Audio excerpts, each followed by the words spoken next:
The Branding Your Business podcast is for small business owners looking to build a customer favorite brand and a value-driven business. From solo shows covering marketing tactics to experts sharing their brand stories, each episode delivers actionable insights for entrepreneurs who want to impact the world. We're sharing how strategic moves and authentic connections can build a profitable business minus the burnout. Tune into the Branding Your Business podcast with me, Praise Santos McKenna of Come Plum, to design a brand your audience adores while building a life you love.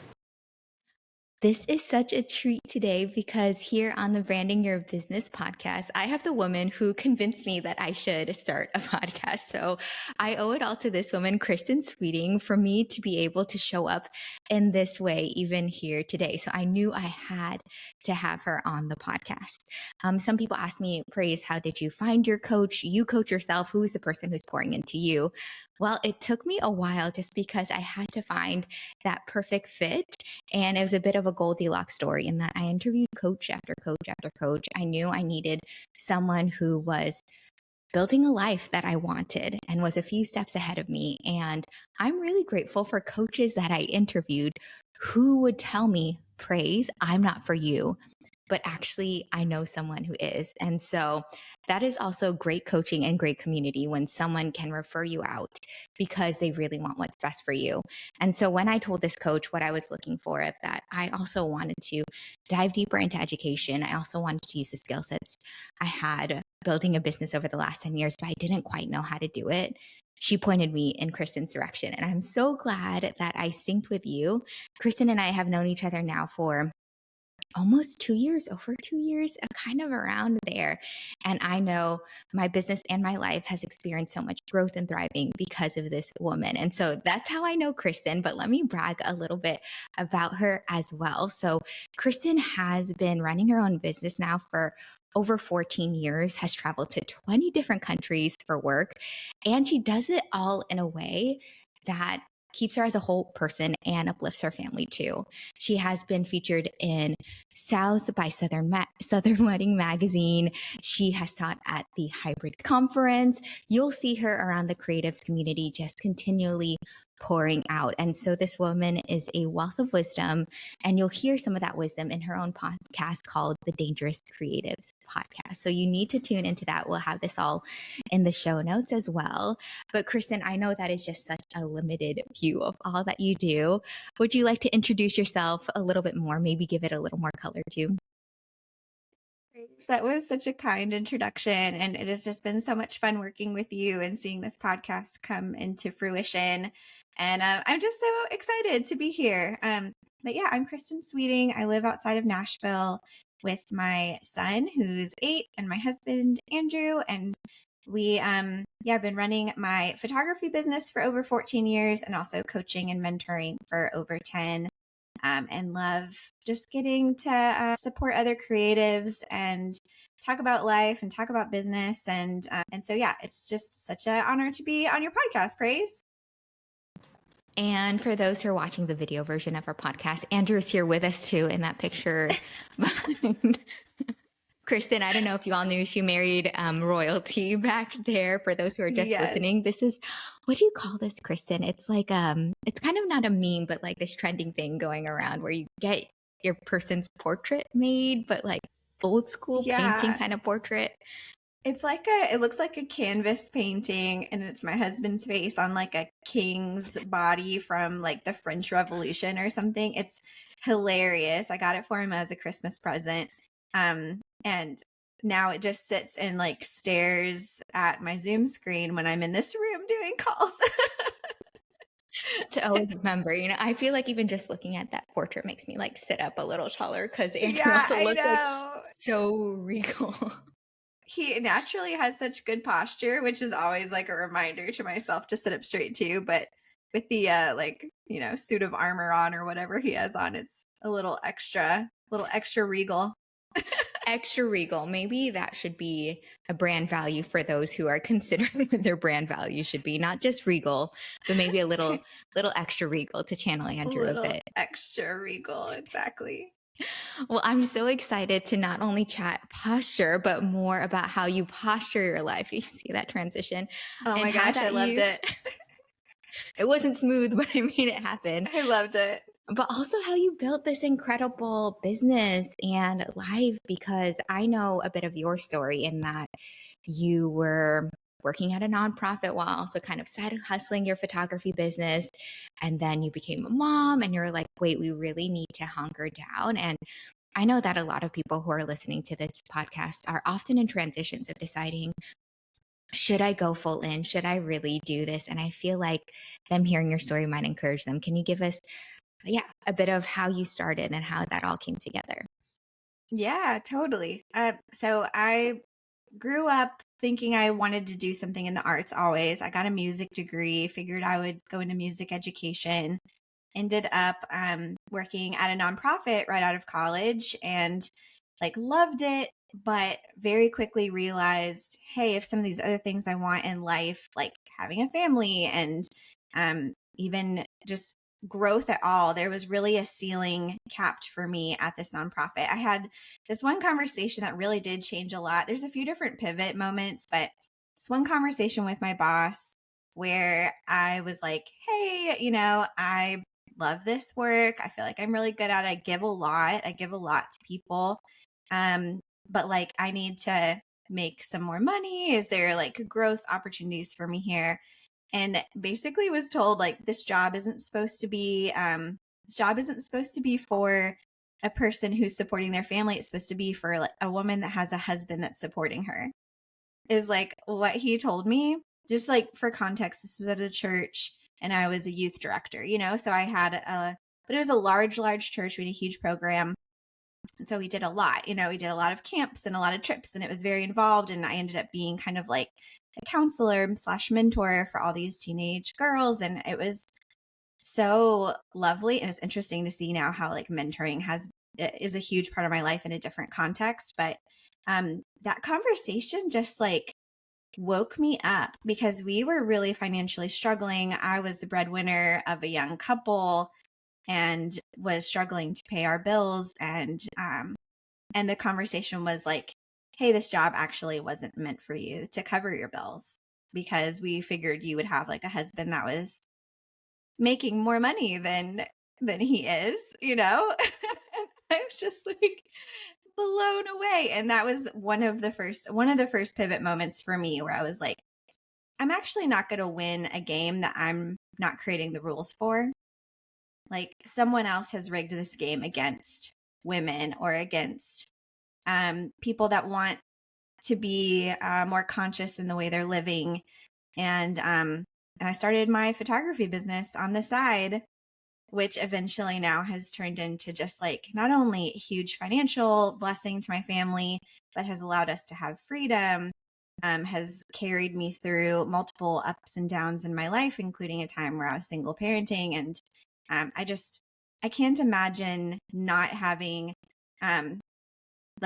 made some of those steps to change my future and my destiny. So yeah, if you're listening and you feel like someone else is kind of boxing you in, like there's always choices. It might not be in the context you're in right now. It's like taking the courage to step outside of that and try something different. There's so much there, Kristen. And that first, to acknowledge that you are already taking initiative to ask about your growth opportunities within this nonprofit church workplace is huge. And I feel like that might be a nudge for someone just to start having those conversations. That's big. But then that's a whole other separate podcast of, I also come from the nonprofit and church world, and there are some nonprofits and churches that are run really excellently and really honor their staff. And then there's some that I want to call them up higher and really just making sure that the people who are doing service are also really taken care of well as well. How are they supposed to pour out into the youth that they're mentoring if they're struggling to pay the bills? I feel like anyone under those stress situations can't show up into a flourishing person to truly pour out as well. And so there's so many layers there, but I'm really glad that you turned this hard situation into, okay, well, I'm going to have to do something where I can make my own rules and actually win at a game instead of being stuck and boxed in, which I think is really pivotal. And it sounds like an important part in your story. When you knew that you had to make the change, how did you take those first steps? Were you doing photography already? Were you considering other avenues as well? Like, how did you hone in on this? Yeah, I experimented a lot actually. I always was doing artsy things. I tried a lot of different side hustles. Another thing I didn't mention is I got married very, very young. So I was still in college when I got married and got this job, and so was supporting a young couple. Um, I was trying to figure out how to be an adult while I was also, making these career moves. So there were some there were a lot of years of trying a lot of things just to make extra money. So, I went to Vanderbilt and did the psychological studies, and I was like, $20, I can buy like some groceries with that. Or I started upholstering headboards. Like, I learned how to reupholster furniture, and I would buy cheap furniture from Goodwill and I'd reupholster it and I'd sell it on Craigslist at the time. That was like where you could do that. I made wedding cakes for a while, praise. I made like 2 wedding cakes for friends, and we lived in this tiny apartment with this like half-sized oven. And I remember trying to bake all the different layers of this cake. It took me all day because I could only put in like 2 layers at a time, and I was like rotating out these pans. So, yes, I tried so many creative things. Um, and and then I like always floated around photography, but I never had a chance to take a class in college. I always wanted to, it just never lined up with my music schedule. So anyway, some of this freelance work went towards buying my first camera, and like some of these random side things that I was doing. And I bought my first camera, and people started paying me $50 to do a photo shoot of their kids, or senior photos. Eventually, I did my first wedding. And it really was within a year or so of doing this on the side of my nonprofit job that I was making more money from my photography than from the job, and started getting feeling the tension of them being like, you're leaving early to go do another photo shoot. Okay. And I was like, yeah. So I kind of had to take the leap before it felt super stable. Took the leap into being a full-time photographer while still definitely figuring it out. And yeah, never looked back. I did not know about your upholstering or your cake making too, but I love hearing stories like this of just, that you were meant for something else, but it's never really written out in a book or emailed to you in something so clear. And it sounds like you just got kind of messy to try things out. And I can just imagine young 20s Kristin in her apartment trying to figure out how to make all these cakes and make it happen. And I actually love that that's such a huge part of your story because that helped fund the camera fund. It was, you were your first investor into your photography business. And I love that you you did what it took. You did what it took to make it happen.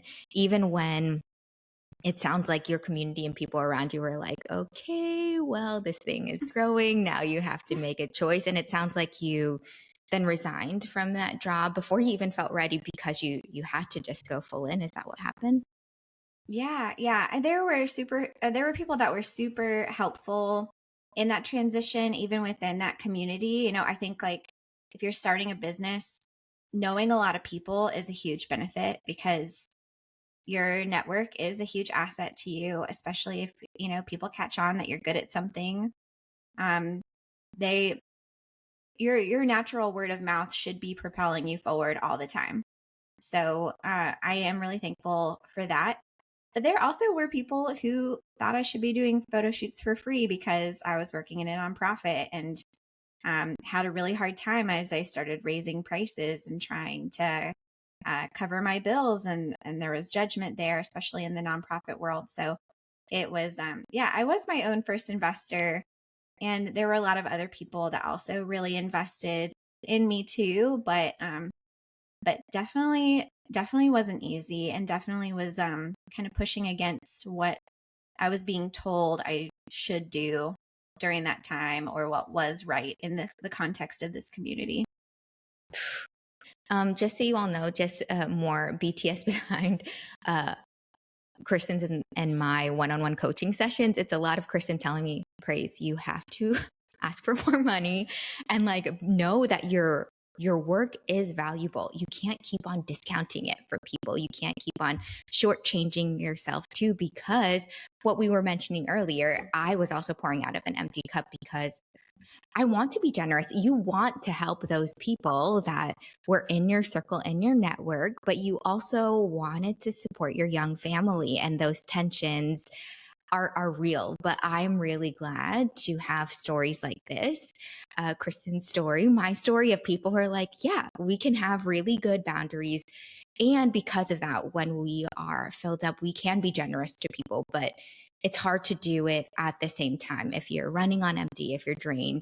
Again, going back to even people who are on staff for nonprofits too, of how do we really bless the people who are serving people so that they can continue, be sustainable in what they're doing too.